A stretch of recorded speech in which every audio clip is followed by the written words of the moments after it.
बिस्मिल्लाहिर्रहमानिर्रहीम। अल्लाहुम्मा सल्ली अला मुहम्मद व अला आले मोहम्मद। अस्सलाम वालेकुम व्यूअर्स। अल्हम्दुलिल्लाह आज हम अपनी एपिसोड नंबर 29 रिकॉर्ड करने जा रहे हैं। तो आइए आपका क्वेश्चन लेते हैं। बिस्मिल्लाहिर्रहमानिर्रहीम। Case number 43। अस्सलाम वालेकुम डॉक्टर राशिदा, मेरी सिस्टर की ब्रेस्ट कैंसर की वजह से डेथ हो गई है। अब मुझे ये बता दें कि मैं एहतियात के लिए क्या करूं, ये कैसे पता चलता है कि ब्रेस्ट कैंसर है या नहीं।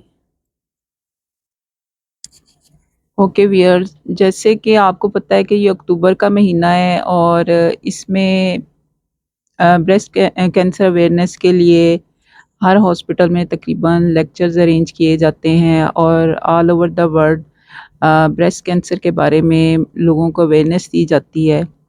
क्योंकि ये कैंसर जो है ये बहुत ही कॉमन है, यानी कि ये नहीं कि मर्दों को नहीं होता, लेकिन मेल्स में तो कोई 1000 में एक बंदे को शायद ब्रेस्ट कैंसर हो, लेकिन औरतों में इसकी रेशो 8 में से एक औरत को है कि ब्रेस्ट कैंसर उम्र की किसी ना किसी स्टेज पे हो जाता है। ज़्यादातर ये 30 से लेके 62 तक की एज के बीच की जो ख़वातीन का ग्रुप है ना, उनको कैंसर होता है। और जितने भी कैंसर दुनिया में रिपोर्ट होते हैं, उसमें से 3 में से 1 जो है उसको ब्रेस्ट कैंसर ही होता है। ब्रेस्ट कैंसर उन ख़वातीन को ज़्यादा होता है जिनमें फैमिली हिस्ट्री होती है, क्योंकि ये फैमिली में रन करता है, लेकिन ये बहुत थोड़े केसेज़ हैं जिनमें फैमिली हिस्ट्री होती है। तकरीबन 5 टू 10% होते हैं। बाकी जो हैं वो ज़्यादातर कॉज़ेज़ इसमें आ जाती हैं कि या तो कोई जीन की म्यूटेशन हो जाती है जिसकी वजह से ख़ातून को ब्रेस्ट कैंसर हो जाता है। ये ज़्यादातर फिर इस तरह की अगर हिस्ट्री हो के आपकी फैमिली हिस्ट्री है या म्यूटेशन हो गई है जीन की, तो ये फिर अर्ली एज में ही हो जाता है। वरना ज़्यादातर ये 40 के बाद अपीयर होता है। और इसमें एस्ट्रोजन जो हमारा हार्मोन है ना, वो बहुत इम्पोर्टेंट रोल है उसका। तो जो ख़वातीन जिनको मेंसेस जो हैं वो जल्दी शुरू हो जाते हैं और देर तक रहते हैं, इन लोगों में एक तो ज़्यादा कैंसर ब्रेस्ट कैंसर होने का चांस है।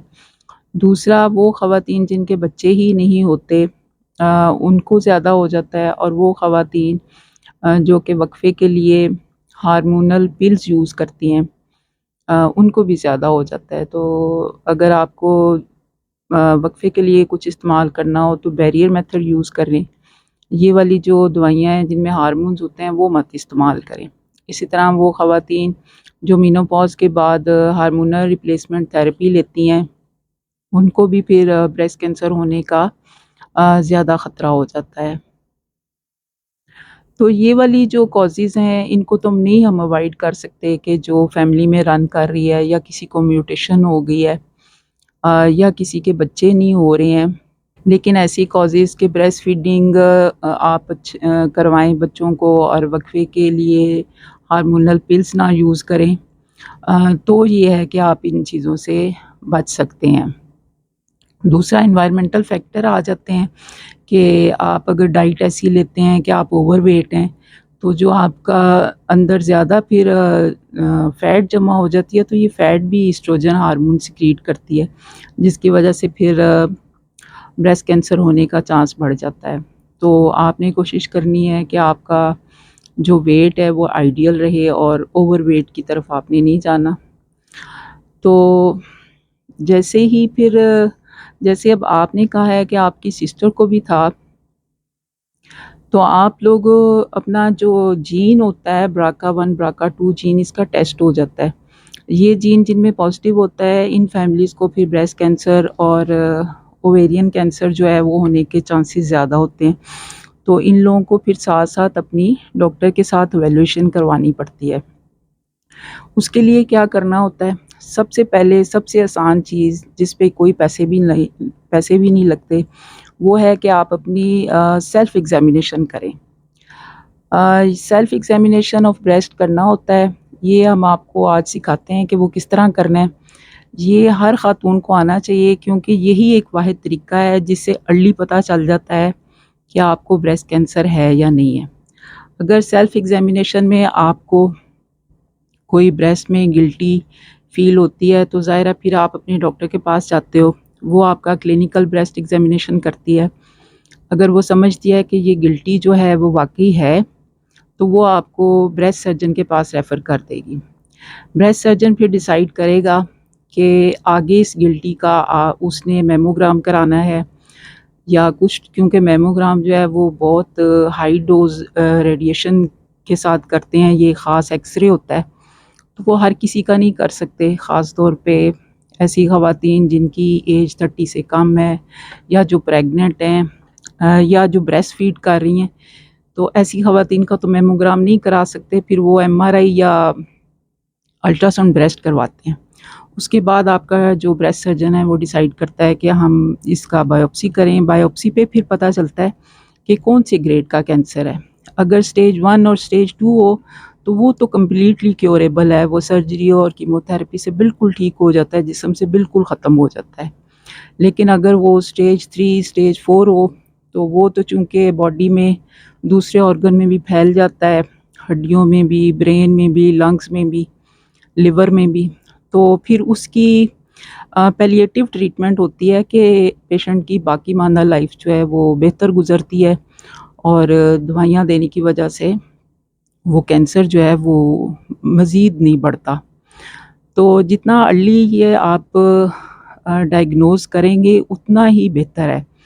तो आपको हम आज सिखाते हैं कि सेल्फ ब्रेस्ट एग्ज़ामिनेशन कैसे करना है। तो ऐसी बच्चियाँ जिनकी उम्र 20 से ज़्यादा हो गई है, उनको आप ज़रूर सिखाएँ। ये आपने करना है जब आपके मेंसेस ख़त्म हो जाएँगे, क्योंकि मेंसेस से पहले करने का फ़ायदा कोई नहीं।